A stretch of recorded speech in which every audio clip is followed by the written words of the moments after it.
जरा सोचिए, क्या हो अगर दुनिया की दो सबसे बड़ी ताकतें आमने सामने आ जाएं। आज हम एक ऐसे ही काल्पनिक लेकिन काफी डरावने सिनेरियो पर बात करेंगे जो एक वायरल कहानी पर आधारित है, अमेरिका और ईरान के बीच एक जंग। तो चलिए देखते हैं कि ये कहानी हमें कहां ले जाती है। ये एक ऐसा सवाल है जो दुनिया भर के लीडर्स और एक्सपर्ट्स को परेशान करता है।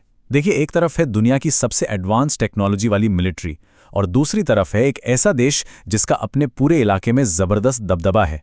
अगर ये दोनों टकराते हैं तो नतीजा क्या होगा? हो सकता है इसी सवाल का जवाब हमारी दुनिया का आने वाला कल तय कर दे। देखिए, कोई भी बड़ी लड़ाई ना अचानक से शुरू नहीं होती। उसकी जड़ें इतिहास में काफी गहरी होती हैं। और जब बात अमेरिका ईरान की हो तो ये जड़ें दशकों पुरानी दुश्मनी और शक में फैली हुई हैं। तो ये समझने के लिए कि ये काल्पनिक जंग आखिर शुरू कैसे हुई, हमें पहले उस टेंशन को समझना होगा जो सालों से धीरे धीरे बढ़ता ही जा रहा था। जैसा मैंने कहा, ये कोई एक रात में शुरू हुआ झगड़ा नहीं है। दशकों से इन दोनों देशों के बीच शक और दुश्मनी का माहौल रहा है। चाहे वो 1953 का CIA स्पॉन्सर्ड तख्तापलट हो या फिर 1979 में अमेरिकी एम्बेसी पर हुआ कब्जा। इन घटनाओं ने ना दोनों तरफ काफी गुस्सा और नाराजगी पैदा की है और इसी ने इस काल्पनिक लड़ाई की नींव रखी है। तो इस पूरी कहानी के सेंटर में है ईरान का न्यूक्लियर प्रोग्राम। अब देखिए, ईरान तो हमेशा यही कहता है कि उसका प्रोग्राम शांति के लिए है, लेकिन अमेरिका और उसके साथियों को हमेशा एक डर लगा रहता है कि अगर ईरान ने न्यूक्लियर बॉम्ब बना लिया तो ये मिडिल ईस्ट और पूरी दुनिया के लिए एक बहुत बहुत बड़ा खतरा बन जाएगा। बस यही डर सारे टेंशन की असली जड़ है। अब जरा इस टाइमलाइन पर नजर डालिए, ये बहुत कुछ कहती है। टेंशन तो हमेशा से था, लेकिन 2015 में एक हिस्टोरिक न्यूक्लियर डील हुई थी। इसमें कहा गया कि ईरान अपने न्यूक्लियर प्रोग्राम पर रोक लगाएगा और बदले में उस पर से पाबंदियां हटा दी जाएंगी। सब ठीक लग रहा था, लेकिन 2018 में अमेरिका इस डील से बाहर हो गया। वजह बताई गई ईरान का मिसाइल प्रोग्राम और इलाके में उसका बढ़ता असर। बस इसी एक फैसले ने इस कहानी के हिसाब से टेंशन को उस खतरनाक लेवल पर पहुंचा दिया जहां से लौटना लगभग नामुमकिन था। और फिर जब टेंशन अपने चरम पर था तो वो चिंगारी भड़की जिसने सब कुछ बदल कर रख दिया। पूरी दुनिया ने अपनी सांसें रोक ली थीं, ये उम्मीद करते हुए कि शायद बातचीत से कोई हल निकल आएगा, पर ऐसा हुआ नहीं। चलिए देखते हैं कि इस कहानी में जंग की शुरुआत कैसे हुई।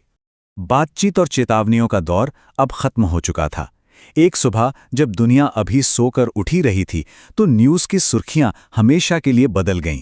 शांति की जो थोड़ी बहुत उम्मीद बची थी वो भी टूटकर बिखर गई थी। इस कहानी के मुताबिक पहला कदम अमेरिका ने उठाया और ये कोई छोटा मोटा हमला नहीं था, बल्कि एक बड़ा और सोचा समझा हमला था। एक के बाद एक हवाई हमले और मिसाइलों ने सीधे ईरान के न्यूक्लियर ठिकानों, मिलिट्री बेस और दूसरी सीक्रेट जगहों को निशाना बनाया। मकसद एकदम साफ था, ईरान की मिलिट्री ताकत को शुरू में ही तोड़ देना। धमाकों की गूंज ने ईरानी जमीन को हिलाकर रख दिया और दुनिया हमेशा के लिए बदल गई। लेकिन ईरान भी चुप बैठने वालों में से नहीं था।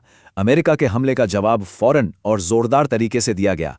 सैकड़ों मिसाइलें उस पूरे इलाके में फैले अमेरिकी मिलिट्री बेस की तरफ दाग दी गईं। देखते ही देखते आसमान ड्रोन और मिसाइलों से भर गया और जमीन पर धमाकों की गूंज ने रात में दिन जैसा माहौल बना दिया।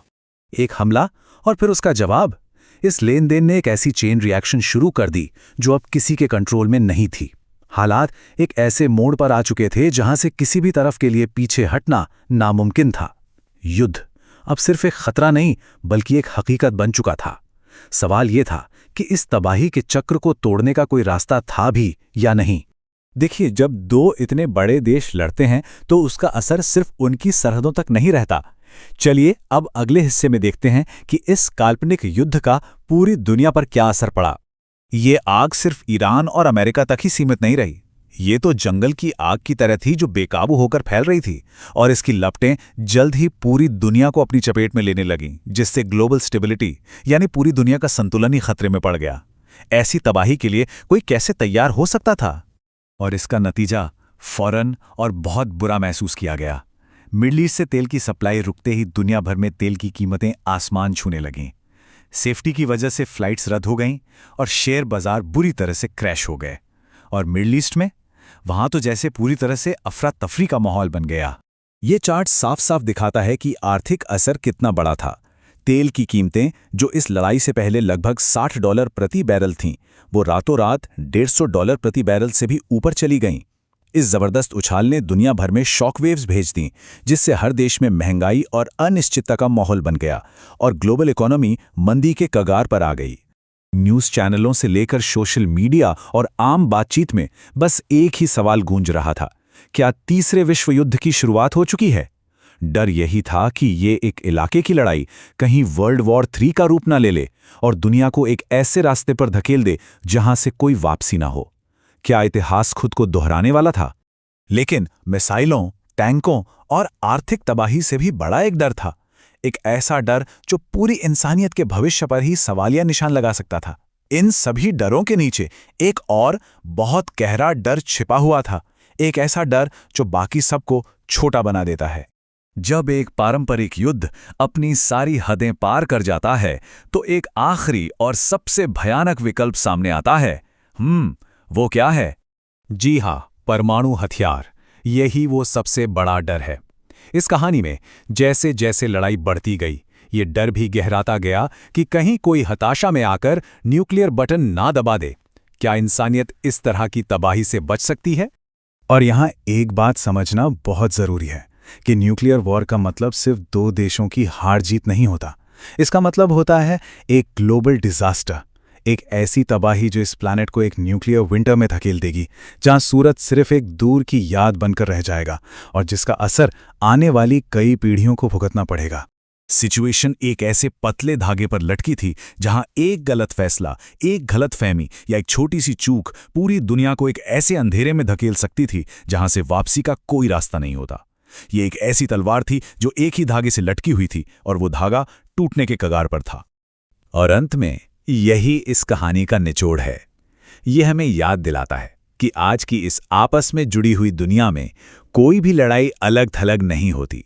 एक चिंगारी पूरी दुनिया में आग लगा सकती है और इसका नतीजा क्या होगा ये सोचना भी मुश्किल है।